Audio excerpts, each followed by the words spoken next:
The educational podcast I listened to was David Goggins' motivational podcast, and he was just talking about not being mediocre and having motivation and discipline to go up and do things. And once your motivation runs out, you got to have discipline to keep staying on track of your goals and stuff. And for ways of like podcasts and stuff being used in the classroom, just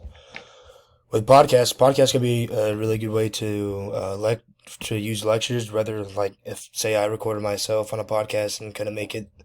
to class that day, the students could listen to my podcast, or if I had an educational podcast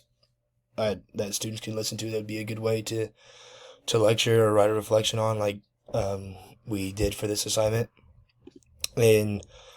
my experience with Prezi was, I mean, it's pretty easy to use, but it was honestly my first time using Prezi, but I found it easy to use, but I would still prefer like a Google Slides or a PowerPoint just because I'm familiar with it and I feel like I can add more graphics in Prezi.